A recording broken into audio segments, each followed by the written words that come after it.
All right, and joining us today is NHL defenseman and Stanley Cup champion Brent Sopel. Brent, how are you doing today, sir? I'm doing well. How are you? Doing great, doing great. Thanks very much for joining us. We were just chatting. You're getting ready for a big move there this weekend, eh? Yeah, trying to move on and another change of life. Yeah, yeah. So, obviously, we just wrapped up the bubble playoffs and everything there. Did you get a chance to maybe watch a little bit of hockey during the downtime, or have you been so busy with everything else that you didn't tune in much? I'm a million times busier than I ever was. Playing hockey, and I tuned in a little bit. I know some goalie from Tampa Bay, Dyslexic, play with him in Russia. The owner of the Dallas Stars is a friend of mine, so I did tune in a little bit, but I couldn't watch it. It was hard to watch. It was embarrassing. So it was like a bubble hockey that I had in my basement as a kid growing up. Yeah, yeah. It was definitely different this time around. Did you get a chance to maybe talk to any of your former teammates that did play in the bubble and just ask them what that whole experience was even like? No, I didn't get a chance, but I can tell you it was hard. Mm-hmm. It was probably the hardest Stanley Cup to ever been won. Yeah. You got to go through, winning 16 games is obviously the hardest trophy in the world to win. The NFL is embarrassing. Win 3 games is hard. You play, 19 games, you play that in a month. I can't stand listening to that stuff. But you can't see your family. You can't basically walk outside of the hotel. You can't, and I was a guy that's, when I always go for walks. A lot of now, I started to walk around the city, and in California, it'd be Disney. I go to Disneyland for the day, or go to malls, or so. For me, I would to be basically almost confined to prison. Yeah. In a term, because they couldn't leave.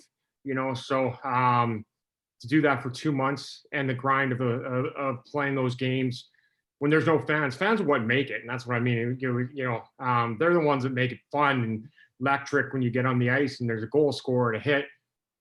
When they're cheering, that's what makes it. And to having to create your own excitement every time you're on the ice, that in itself is taxing on a body. And and I always say hockey's 90% mental, 10% physical.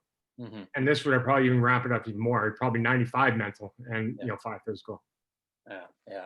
Well, I'll definitely be remembered as one of the more odd Stanley Cups that we've ever handed out for sure when it's all said and done. But speaking of hockey here, obviously you're in the post-playing portion of your career here now. But if we take it all the way back to the beginning to a young Brent Sopel there, what was your earliest memory of hockey? Everything was hockey was my life. I think I started skating when I was 2 years old, and grew up in Saskatchewan, outdoor rinks everywhere and ponds, and take the skates anywhere, walk anywhere, you get on the ice anywhere. And I always say hockey was more. It wasn't a sport, it wasn't a job, it was a lifeline to me as we started getting older in my life and finding out what was going on with me. So I just when I stepped on that ice, I just could, almost turn my brain off and just go and enjoy something for the first time. Mm-hmm. Mm-hmm. Who are some of the players that you maybe, looked up to as a kid, or maybe even tried to model your game after a little bit growing up? I didn't really model my game off of anybody because I don't think anybody was as slow as me, so I couldn't keep up with them. I admired them all that they were there. And being on the outdoor rink, I was Patrick Wall. I was always the goalie, so being a shot blocker at the end of my career made sense. I remember growing up in my mom's basement. It wasn't finished, so it had cement all the way around, and I had my blocker and catcher on, and I'd take slap shots with a golf ball at the cement wall to come, have it come ricochet back at me and make it saves. And so I was Patrick Wall all the time, but I just admired them all that they were there. Yeah. I wanted to be any one of them. It didn't matter who you were. At the end of the day, it doesn't matter if you score 50 goals a year or you get 5 shifts. You're part of the team, you're part of the league, and that's I wanted to be any of them. Yeah, yeah. Who did you grow up cheering for? Which team were you a fan of? Obviously Montreal Canadiens, just because of Patrick Waugh. Like I said, I was always him and that, but I didn't really cheer for team. I just enjoyed the hockey. to be able to watch Hockey Night in Canada and watching finals or whatever. It was just being dyslexic, I see the game differently. I see the world differently. So it was just to admire all of them that were out there at that opportunity when whatever game I was watching. Yeah, as long as it was good hockey, you didn't care so much about what logo was on the front of the jersey there, eh? No, and that was and back then I found a great hockey. Yeah. There were wars and the battles and everything that went on. All the time I watched growing up watching and playing through it. That's what it was every single night. It was a war. I respected the guys that went to battle. Yeah. Yeah. So, I mean, probably one of the more memorable nights of, any young hockey player's career there would obviously be the night you actually get drafted there. So walk us through what kind of atmosphere was it like? Did you have family, friends over? Take us through sort of all the emotions you felt when you finally heard your name called. Yeah, you know what? For me, I was lucky. It was in Edmonton. So growing up in Saskatoon, it was just a short car ride away. It allowed for some family members to be with me. Mm-hmm. So if it's in Pittsburgh or Florida, as you move it around, and it makes it tough for people to travel. Yeah. So it cost wise. So I was lucky enough that it was close enough. It was drivable. I had family from Calgary come in, and people from Saskatchewan come up. So yes, I did have some family there, and I was rated earlier in the draft. That's why I went, and my skating and that was always in question, and that's the reason why I ended up dropping down to where I did at 144th. But long time just sitting there waiting for your name. Mm-hmm. Obviously, was excited that my name was finally called, but I've always had to live, prove them wrong.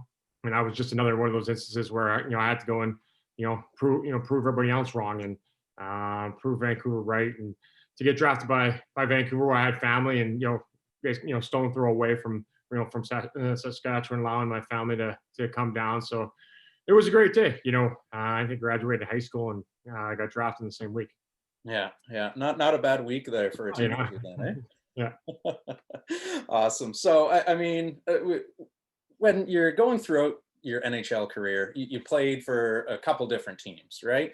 And obviously, TSN always does a big thing about, trade deadline day. And, everyone loves when Bob McKenzie breaks the news. But what people often forget is, these people are actual players and people, and they have families and all that outside of the game, right? So especially as someone who has a young family, what's the process of being traded actually like?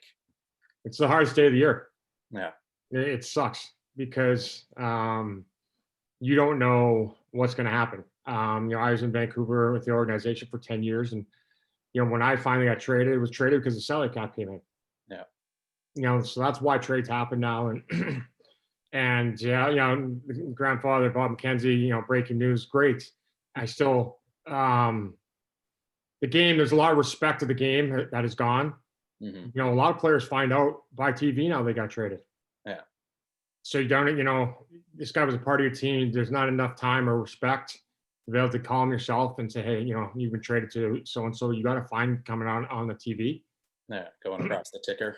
Yeah, that just proves a point where what we are in the industry, just a piece of meat. And when you have a family, if you're single by yourself, you pick up your suitcases and you go.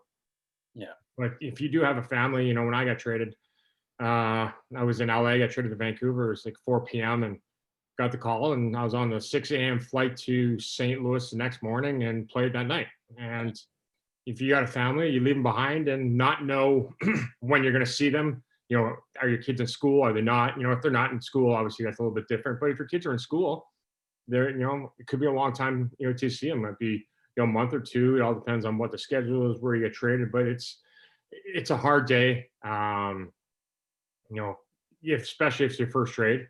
Yeah. It's always, that first one's always the hardest. So, everybody does, the trade bait, and there's on this list and that list, but as a person, as a human being, it's the hardest day ever. Yeah. Was there ever a time where you got traded where you were actually genuinely excited about going to that team, where you were maybe going from a team that wasn't doing so well or was maybe having some problems to a legitimate contender? Yeah, you know what, you have to take a look at it as somebody wanted you. Mm-hmm. And everywhere I got traded, for the most part, they're trying to make a playoff push, trying to get there. I got traded from Long Island to LA, we're trying to make the playoffs.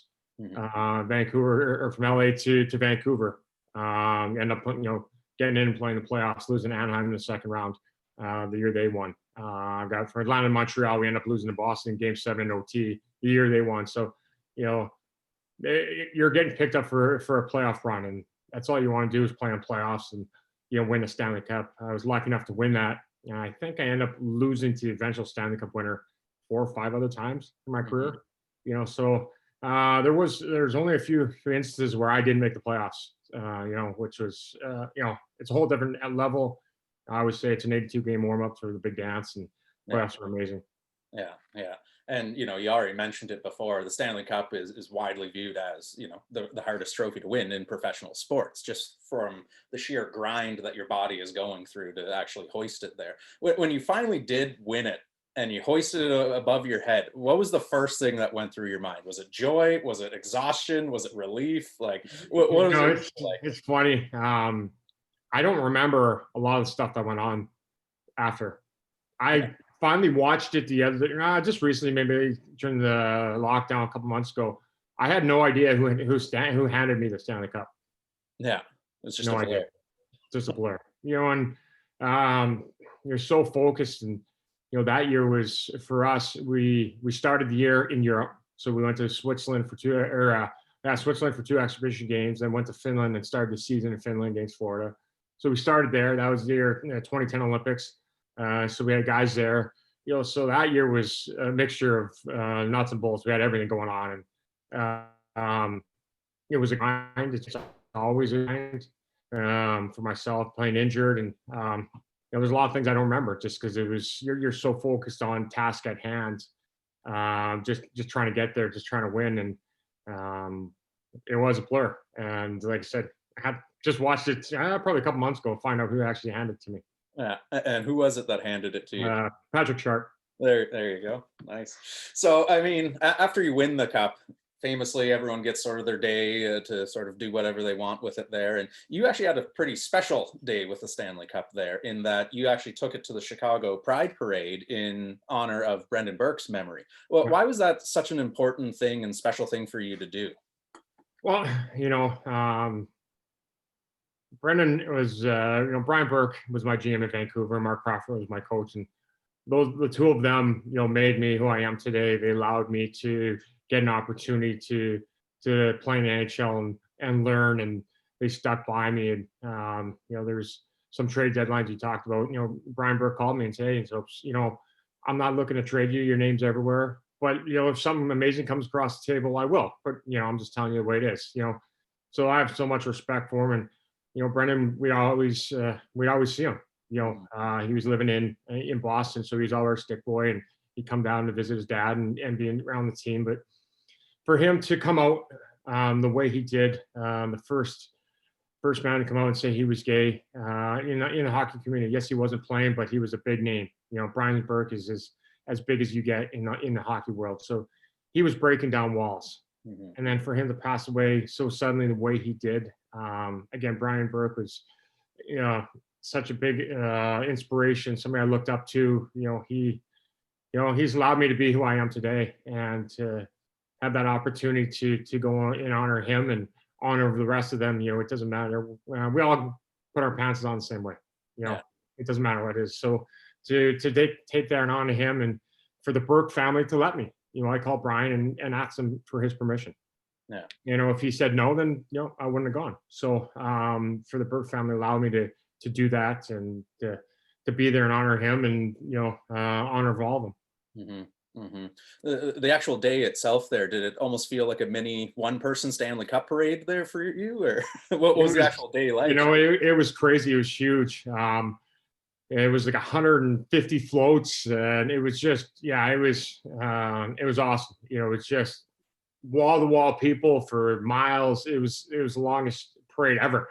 Made the Stanley Cup parade it seemed so short. So, but it was just, there's so much to that. The excitement and pure joy that you see in people's faces. Not just the Stanley Cup, because there's more to it. Hockey's a sport. It's a game. There's more. Life's more important, and that's what was written on people's faces. Life, you know, to say thank you. And they didn't have to say thank you. I could see it in their faces, and just to be a part of. And I always like to say I like to be a trendsetter, not a trend follower, and just try and be there for them. Yeah, yeah.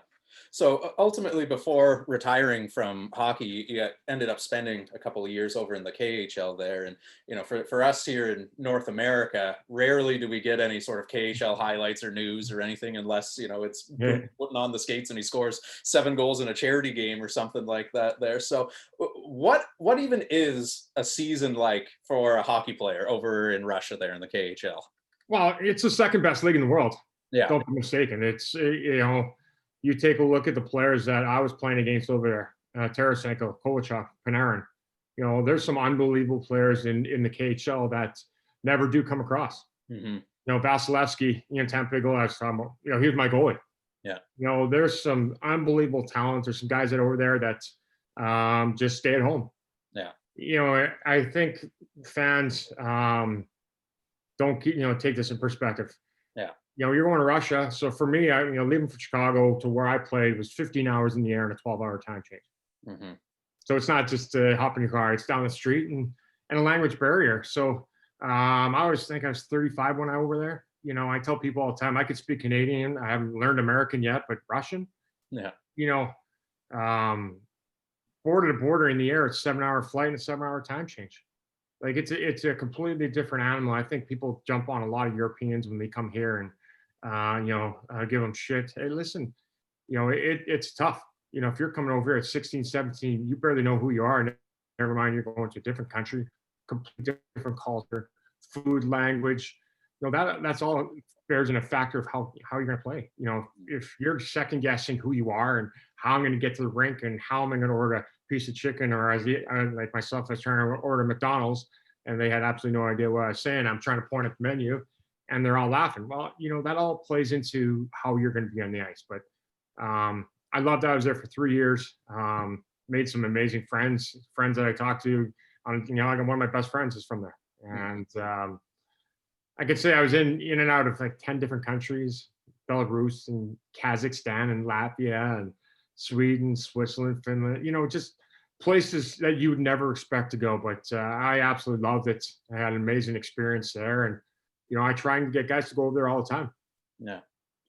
Did it maybe give you a bit of a more perspective or more respect for some of the teammates you had in the NHL who did come over from, European countries where there was that language barrier and all that?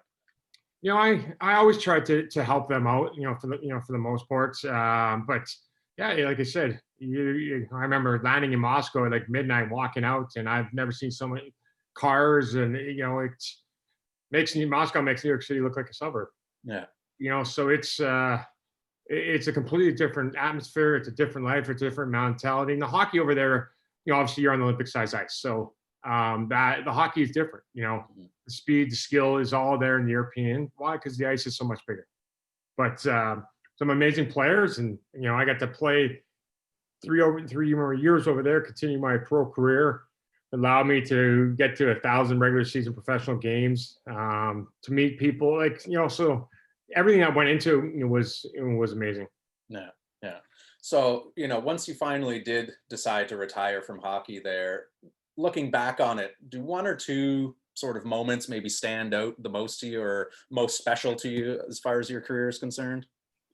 Well, you win a Stanley Cup. It's a childhood dream to do that. And,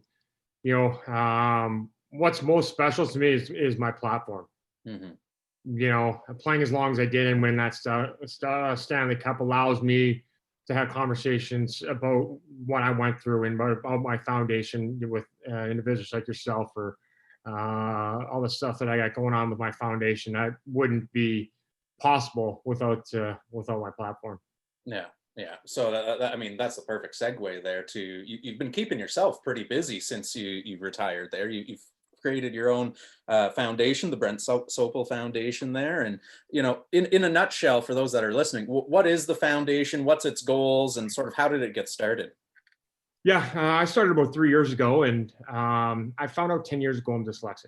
Mm-hmm. So I found out my daughter was in grade 2 at that point in time, and she was struggling. We took her to a neuropsych to get tested, and lo and behold, she's dyslexic, and that's when I found I was. So if she didn't have it, I still wouldn't know today. So the foundation is all about dyslexic. So it's all about supporting the dyslexic community. It's all about educating the world what dyslexics go through on a daily basis, and be there to support them. And obviously the documentary that I released is titled "Here to Change the World," and that's my end goal. But right now I'm trying to educate the world and be there to support anybody right now. Dyslexia is 1 in 5. It's hereditary. 20% of the world have it. And I think less than 20% of the world actually knows what we go through on a daily basis. Yeah. So, I mean, you mentioned the documentary there, but you've also got some other fairly large scale projects in the works there.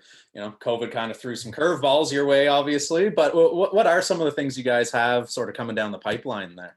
No, it's we're on both sides of the border. I just released their new website, brentsopel.org, brentsopelfoundation.org here in the US. We're just finishing up the ties on the same thing. It'll be the brentsopelfoundation.ca on both sides of the border. So we're working on legislation on both sides in Parliament and up in Washington, Capitol Hill. So we've got a lot. We both had our big fundraisers canceled because of COVID, but had to turn our thoughts in different directions, and then that's when I released the documentary. But look in my face is my beautiful face for radio is it's trying to get plastered everywhere, just to know that you're not alone. And that's the number one message. No matter what struggle you're in, maybe depression, anxiety, alcohol, whatever, you always think you're alone, and they're not. In this community, you're not alone. I'm here. I'm here with you. I'm here for you. There's a lot of advocating go with it. You've got deans, you got principals, you got superintendents that are telling me and telling these kids what to do. No, don't tell me. I'll tell you what to do. You have no idea how you live my life. No idea. So it's there to support parents and educate. So, when I think less than 20% of the world knows what it is, I've got 80% of the world to educate and change the world. Yeah. And what would you say is sort of the number one thing that needs to get behind sort of the movement to really take it to the next level there? Is it money? Is it awareness? Is it everything above? Everything you say goes hand in hand, because everybody, if you say dyslexia, everybody says one thing: oh, you just flip your B's and D's. Yeah.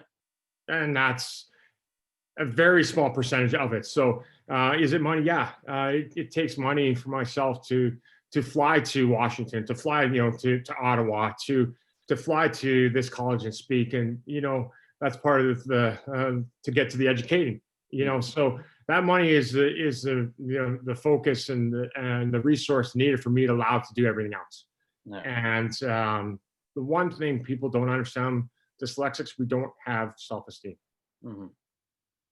So we start struggling from the day we're born. We're born that way. So that first book we pick up is when we start struggling. Yeah. There's nothing else. If you're, an autistic, people can see that. If you're blind, people can see that. This is something they can't see. So the 3 key words that we get told: dumb, stupid, and lazy, our whole lives. And that's, you tell a kid that so many times, they start believing it. Yeah. And it's very, very hard to erase. So, raising money for the foundation is the hardest thing I've ever done, because people can't see it. Yeah. But I need that money to be able to do, more of the documentary. You want to do, something longer, and allow that to be put into the Cannon Awards and different things. But to be able to go to New York and be able to go to different provinces and be there to support teachers and help teachers get trained in some different reading programs that they can teach dyslexics. So, obviously money is the center of this, because I need the money to do all that. But, I'm here to change the world, and everybody look at me funny all the time when I say that, but that's my goal. Yeah. No, and it's a noble cause for sure. And, for those that are listening that maybe want to get involved, or they want to take a look at the documentary or anything like that, where can people find you, get more information? Yeah, the new website is brentsopelfoundation.org. Like I said, the .ca will be up here soon. You get all the information on there. You can reach out to me there, or on social media. The documentary's free. It's on YouTube. So if you Mhm. want to just put in my name and Here to Change the World, that'll pop up. And if you do watch that, I ask you please share it. Yeah. Because you have no idea who might see that, and this might sound crazy, but you may save somebody's lives. Yeah. If they just see that, you have no idea what we go through on a daily basis and how alone that we feel. So you have no idea who might see that. You have no idea who is struggling with it. But I always try and put in perspective. Take a look at your kid's classroom if you have kids. Right now, what, 20, 25, 30 kids? Mhm. So you got 4, 5, 6 of those kids are dyslexic. Yeah. Pretty crazy to think about too, right? Because like you say, unless you go and actually get a test done or something like that, it's not something like a broken arm that you can see. Oh, slap a cast on it, right? And that's the biggest problem, is that nobody's diagnosed. I think the last stat I heard in the US was 40 million adults have it. Yeah. 2 million know it. Wow. So that was not, that was me. That's how I found out. Yeah. So you're talking about 38 million adults that don't know they have it, and it's hereditary. So you take those 38 million, they passed it down to their kids. Did they Wow. pass it down to each, 1 kid, 2 kid, 3 kid? Obviously we don't know, Yeah. but they passed it down. Hmm. So you take a look, cancer is 1 and 2, not hereditary. All of them aren't hereditary. Dyslexia is 1 and 5, next on that list, and hereditary. Wow.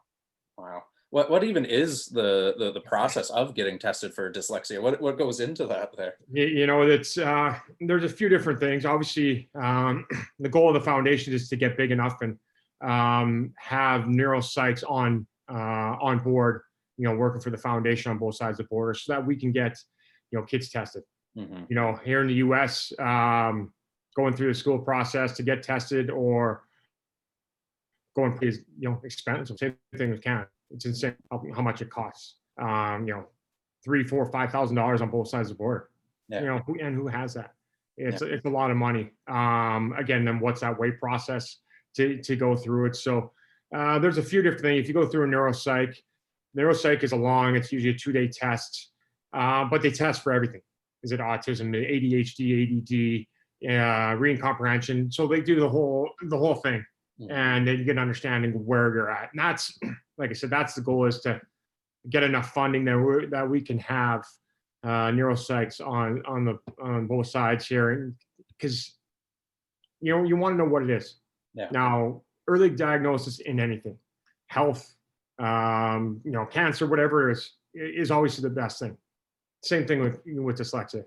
50% of people in prison in the world have dyslexia. Hmm. Wow. Because you're always passed on as class clown or the bully. There's a reason why. Mhm. And I think it said 80% of the people that struggle reading are dyslexic. Yeah. So if the kids are still struggling, but teachers aren't educated in this, there's some policy that I'm working on to help them. They're there to teach, not to diagnose, because a lot of them don't know. Yeah. So you can't yell at somebody that don't know. So trying to, the next wave, next generation of just to understand what dyslexics go through. And 30 to 40% of self-made millionaires are dyslexic. So, dyslexia can be a positive thing. Yeah. But it also can be a negative thing. It's all about diagnosis. Getting it at a young age and understanding, what it is, and okay, does Brent need to go down this path, or does he need to go down this path? So, that's the foundation, and all the information's there. And donate anything, 5 cents. People always think you're not going to say it. You may save a kid's life because you don't know, what goes on. 65% are addicted to drugs and alcohol. Mm-hmm. The suicide rate, I'm not going to, it's blow your mind what it is. Yeah. Of dyslexic. So, we struggle for so long, and finally we just can't handle it anymore. Yeah. So, any support, and you'd be shocked if you start talking about it. You'll be shocked by somebody saying, "Yeah, my son or daughter's dyslexic, or I'm dyslexic." It's just something that nobody ever talks about, and there's too much embarrassment that goes along with it. Yeah. Yeah. Well, you guys are doing amazing work there. And for those that are listening, make sure to hop on YouTube there and check out the documentary, and head on over to the website if you want to learn more information about it there. But Brent, thank you so much for taking the time to join us today. And we wish you all the best, and best of luck with the move there as well, too. I appreciate it. Thanks for having me. Awesome.